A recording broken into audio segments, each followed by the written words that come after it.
Ito, meron tayo para sa puso at saka sa utak. Yung ating Colideus. Ano meron sa Colideus? Ang Colideus is made of tuna and sardine oil. Okay? So, ang kagandahan nito, mataas ang kanyang omega-3. Omega-3 is the good oil. Mamaya ipapaliwanag natin yung good. Okay? Pero dito muna tayo sa DHA. Mataas rin ang DHA ng ating Colideus. Para saan ang DHA? Brain development. Kaya napansin mo, puro mga gatas na yun ng bata may mga halong DHA. Di ba? Tama? Eh, bakit bata lang? Bakit hindi sa matanda? Kasi hindi nyo alam to eh. Brain stops to develop at the age of 19. Pag dumating ka ng 19 at ikaw ay sinto-sinto, sinto-sinto ka na forever. Wala nang pag-asa yun. But does it mean hindi mo kailangan ng DHA? Does it mean hindi mo kailangan ng DHA? Eto, hindi nyo rin alam. Every day, 100,000 to 150,000 brain cell die. Ganon karaming utak mo namamatay araw-araw. Kasama doon sa namamatay, yung iyong memory, kaya nagkakaroon ka ng memory gap.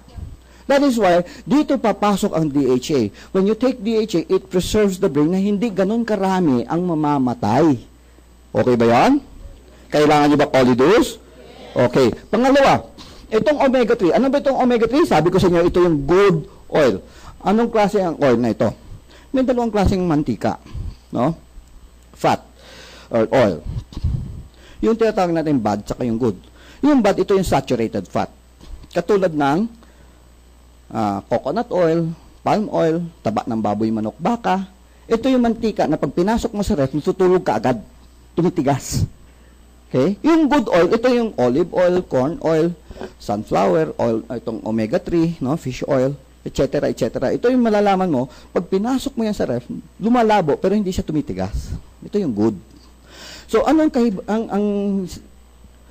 kailangan nyo malaman dito? Ito yung ugat natin. Ito yung ugat natin nung bata pa. Malinis, di ba? Kakakain mo ng mga masasebong pagkain. Anong nangyari? Dahil sa daming ng bad oil, tumataas ang bad cholesterol. Okay? Yung bad cholesterol, yung dumidikit dito sa dingding. So, dumidikit siya sa dingding, pakapal ng pakapal ng pakapal yan. Anong nangyari? Lumiliit ang daanan ng dugo. Okay? Barado na. Pag barado na yan, ang puso mo, pwede siyang pumiga para ilusot yan. Kailangan lumusot eh. So, pag pumipiga siya ng todo, ano mangyari? Tumataas blood pressure mo. Ito yung dahilan. Bakit may high blood ka? Barado ang ugat mo. Dahil sa bad cholesterol. Okay? Ulitin natin. Galing sa bad oil. Okay? Excuse me. Ngayon, ang isang tao may ganitong problema. Anong iniinom?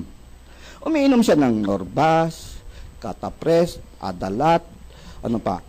Calci Black, Neo Black, Halo Black, tsaka Mono Black. Lahat ng black. Anong ginagawa ng gamot? Do you know what's the effect? Ito yung effect niya. Oh. Ito yung ugat mo. Pag uminom ka ng gamot, it will open. Mag-o-open siya. Luluwag. Kumbaga, mag-o-open siya. Pag nag-open siya, luluwag ang daanan ng dugo. Diba? Pag maluwag ang daanan ng dugo, mahihirapan pa ba puso? Hindi. Hindi na. So, bababa na normal yung blood pressure mo. Kanya? Pag wala ng epekto, it goes back. Iinom ka na naman ng gamot para mag-open. Kanya? So, ano na mangyari? Pag naubos na naman yung epekto niya, babalik sa dati. Anong mangyari na naman? Iinom ka na naman. Hanggang kailan ka iinom ng gamot? Hanggang kailan? Wala ka na naman, pagpatay ka na, makakainom ka pa ba? Habang buhay, di ba? Kaya nga ang tawag natin, maintenance, di ba? Ngayon, anong ginagawa ng gamot na yon? Yun ba solusyon sa problema mo o yun ay remedyo lamang? Remedyo lamang yun. Kasi the moment you stop taking this medicine, posibleng atakihin ka sa puso at mamatay ka. Tama? Samantala, when you take Colideus, anong ginagawa ng Colideus? Dahil yung Colideus may omega-3, tumataas ang good cholesterol. Okay? Pag tumataas ang good cholesterol, unti-unti ito nabubura. Nare-reverse. Kuha nyo? Unti-unti yan sabi ko ha. Katlaklakin nyo isang box ng Colideus na yung gabi, bukas, nandyan pa yung bara. Kasi hindi naman kagabi nangyari itong bara na ito. Matagal ng panahon mo inalagaan yan.